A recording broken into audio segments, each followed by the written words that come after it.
नमस्कार, आप देख रहे हैं सिटी पोस्ट और मैं हूं अभिषेक मिश्रा। बिहार की 4 विधानसभा सीटों के लिए वोटिंग शुरू हो गई है। बिहार की बेलागंज सीट, बिहार की इमामगंज सीट, रामगढ़ सीट और तरारी सीट, इन 4 विधानसभा सीटों के लिए वोट डाले जा रहे हैं। वोटिंग अपने समय से शुरू हुई है। चारों विधानसभा सीटों पर उम्मीदवारों की किस्मत आज ईवीएम में कैद हो जाएगी और 23 नवंबर को उपचुनाव के नतीजे आएंगे। देखिए, बिहार का ये उपचुनाव इसलिए भी महत्वपूर्ण है, हालांकि सिर्फ 4 विधानसभा सीटों पर उपचुनाव हो रहे हैं, लेकिन इसको सियासत का सेमीफाइनल माना जा रहा है। माना यह जा रहा है कि उपचुनाव का नतीजा बहुत कुछ तय करेगा। आने वाले आगामी विधानसभा चुनाव को लेकर कुछ तस्वीरें साफ होंगी, कुछ सवालों के जवाब मिलेंगे।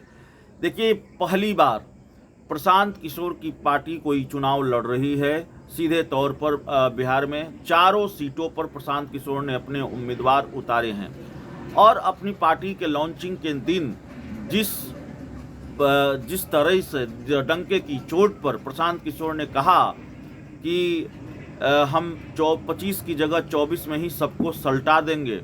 सवाल यह है कि प्रशांत किशोर कितना कमाल कर पाएंगे। आखिरकार उनका जो कॉन्फिडेंस है उसका राज क्या है, और वाकई प्रशांत किशोर इस उपचुनाव में कमाल कर पाते हैं कि नहीं कर पाते हैं।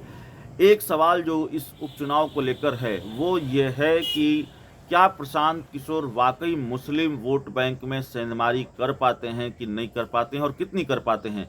क्या प्रशांत किशोर मुसलमानों के वोट बैंक में इतनी सेंधमारी कर पा रहे हैं जिससे आरजेडी को नुकसान हो रहा है। और सवाल यह भी है कि 30-35 सालों से आरजेडी का कब्जा है बेलागंज की सीट पर। तो बेलागंज सीट किसके खाते में जा रही है? बेलागंज सीट आरजेडी बचा पा रही है या जेडीयू के खाते में ये बेलागंज की सीट जा रही है? यह भी सवाल है। वैसे सिटी पोस्ट ने लगातार आपको इन चारों विधानसभा सीटों का हाल बताया है, बदलते हुए घटनाक्रमों पर बात की है। तरारी विधानसभा सीट पर भारतीय जनता पार्टी ने सुनील पांडे के बेटे को मैदान में उतारा है, विशाल प्रशांत को, और वहाँ मुकाबला उनका सीपीआई-एमएल से माना जा रहा है। तो तरारी में सीपीआई-एमएल और बीजेपी के बीच मुकाबला माना जा रहा है। त्रिकोणीय लड़ाई हो गई है रामगढ़ में एक तरह से बीएसपी भी फैक्टर है, मायावती की पार्टी भी फैक्टर है, और सिर्फ फैक्टर ही नहीं है बल्कि बहुत मजबूत स्थिति में भी रामगढ़ में बीएसपी दिखाई दे रही है। इमामगंज में केंद्रीय मंत्री और बिहार के पूर्व मुख्यमंत्री जीतन राम मांझी के लिए साख का सवाल है। तो 23 नवंबर को नतीजे आएंगे। आज वोट डाले जा रहे हैं और देखना होगा किसकी किस्मत का फैसला किस तरह से वोटर करते हैं, और प्रशांत किशोर से जुड़ा हुआ सबसे बड़ा सवाल उनका क्या होता है। बहुत बहुत धन्यवाद।